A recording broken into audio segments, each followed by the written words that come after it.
Political debate లో పాల్గొనేటువంటి అవకాశం deputy speaker ఉందని రాష్ట్ర ప్రజలు భావిస్తున్నారా? ఎవడరా నువ్వు? బాధ్యత కలిగిన భారతీయుడు. నిన్ను చూస్తుంటే అలా అనిపించట్లేదు. ఎలా అనిపిస్తుంది? తెలీదా? ఒక్కసారి నేను గౌరవ డిప్యూటీ స్పీకర్ గారిని అడుగుతున్నా, చెప్పరా కాకినాడలో పుట్టిన కాకి నా కొడక, ప్రతిపక్ష నాయకుడు హోదా ఇవ్వాలా వద్దా? అడుకోవడం తప్ప వేరే లేదు.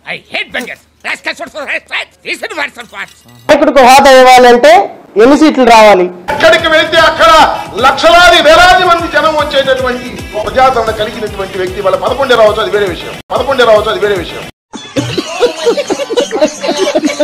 సార్ డిప్యూటీ స్పీకర్ గారు, ఎదవ క్వశ్చనింగ్ లేకుండా తగెత్తుకుని వచ్చి ఎందుకు అడుస్తున్నావు చెప్పు. ఏ హోదాలో మీరు ప్రతిపక్ష నాయకుడికి సర్కాస్టిజం గా ప్రతిపక్ష నాయకుడిని మాట్లాడుతూ ఏ హోదాలో మీడియాకి ఇంటర్వ్యూలు ఇచ్చారు సార్ మీరు? What is the rule? నువ్వెవడరా మధ్యలో? అసలు నువ్వెవడేరా మధ్యలో?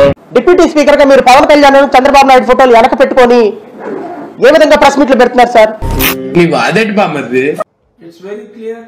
రాజ్యాంగంలో అంబేద్కర్ గారు మీరు మాట్లాడుతున్నప్పుడు వెనకాల ఫోటో ఉంది కదా, అంబేద్కర్ సూట్ వేసుకున్నంత మాత్రమే అందరూ అంబేద్కర్ అయిపోరు.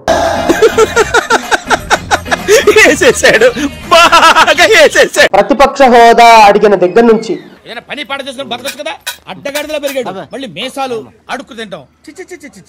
ఎవ్రీడే ప్రెస్ మీట్లకు వచ్చి ప్రతిపక్ష నాయకుడిని ఇష్టం వచ్చినట్టు జగన్మోహన్ రెడ్డి గారిని who ever it may be, ప్రతి చిన్న విషయానికి టెన్షన్ పడిపోయి ఆరోగ్యం పాడు చేసుకోకు. నేనున్నాను కదా రాజా, నువ్వు ఎందుకంత టెన్షన్ పడుతున్నావు? ఇష్టం వచ్చినట్టు సర్కాస్టిజం గా మాట్లాడుతూ, హేళనగా మాట్లాడుతూ, అవహేళన చేస్తూ ఒక డిప్యూటీ స్పీకర్ పదవికి కూడా అవమానం కలిగే విధంగా ప్రవర్తించినట్టు ఆయనకేం తెలియదరా?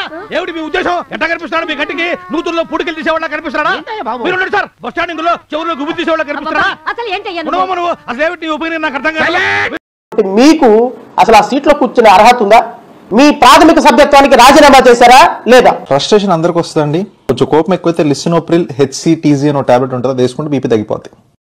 మీరు కనుక మీ తెలుగుదేశం పార్టీ ప్రాథమిక సభ్యత్వానికి రాజీనామా చేసి పొలిటికల్ అఫిలియేషన్ లో నుంచి బయటకి వచ్చారు, బయటకు రాలేదు అని తెలిస్తే ఒక్క క్షణం ఆ సీట్లో కూర్చోడానికి మీకు అర్హత లేదు. మీకు ఎంత తెలుసు కదా, ఎంత లీగల్ నాలెడ్జ్ ఉంది కదా, 10th షెడ్యూల్ గురించి చదువుకోలేదా?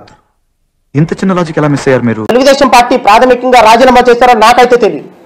రికార్డు ఉందా మరెందుకురా నీకు? మీరు రాజీనామా చేయకపోతే ఇమ్మీడియట్ గా యు రిజైన్. మరి 10th షెడ్యూల్లో పాయింట్ నెంబర్ 5 లో ఏముందో చూడలేదా? ఆ మాత్రం అర్థం కాదా? మీరు రిజైన్ చేసిన తర్వాత నీతి నియమాల గురించి మాట్లాడండి. పెద్ద వార్నింగ్ ఇది. వాడు చర్చికి వెళ్తున్నాడో లేదో చూడు, వాళ్ళ అమ్మ నాన్న సమాధులు ఉన్నాయో లేదో చూడు, ఉంటే ఫోటోలు తీసుకొని రా.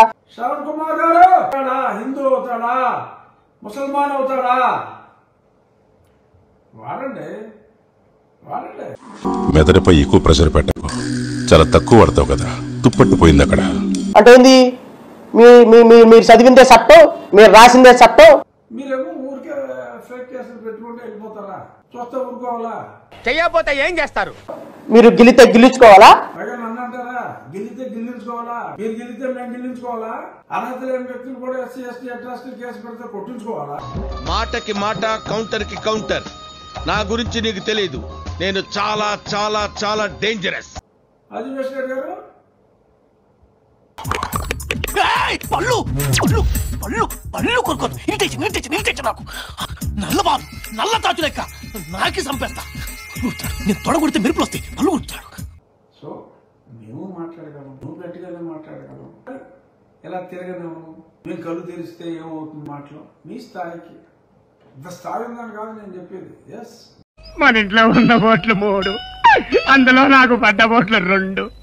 చెప్పండి, ఎవరు మీలో నన్ను మోసం చేసింది? ఎవరు నాకు ద్రోహం చేసింది? ఎవరు నన్ను వెన్నుపోటు పడిచింది? Yes magistrate, it was a respectable post. తిట్టాల్సినవన్నీ తిట్టారుగా, ఇంక రెస్పెక్ట్ ఎందుకులేండి? నేను వెరీ రేర్ గా ఇస్తాను, ఇచ్చినప్పుడు పుచ్చేసుకో. ఏంటి రెస్పెక్ట్? డిప్యూటీ స్పీకర్ స్థాయిలో ఉన్న వ్యక్తిని ఏకవచనంతో మాట్లాడుతూ, వార్నింగ్లు ఇస్తూ, తిరగలవా అంటూ. ఈ ఫ్యూచర్ నాకు అర్థమైపోతుంది. ఈ ఫ్యూచర్ నాకు కనబడిపోతుందన్నయ్య. ఈడికుంది డిప్పతలో. ఇంకోటి, డిప్యూటీ స్పీకర్ గా ఎలాగా కంప్లైంట్ ఇస్తారన్నయ్య? డిప్యూటీ స్పీకర్ కంప్లైంట్ ఇవ్వకూడదని అన్న రూల్ ఉందా? రాజ్యాంగంలో ఎక్కడైనా రాసుందా? రాజ్యాంగంలో రాసుందా? రాజ్యాంగంలో ఎందుకు రాస్తారులేమ్మా, జనరల్గా అలా అనుకుంటారు కదా అని నేను అలాగే అనుకున్నాను. దీనికి రాజ్యాంగాలు ఎందుకులేమ్మా? చూద్దాంలే. చూడటం కాదండి, మీరు చెయ్యాలంతే. సరే మీరు ట్రై చేస్తారన్నారంటే అది ఓకే అయిపోయిన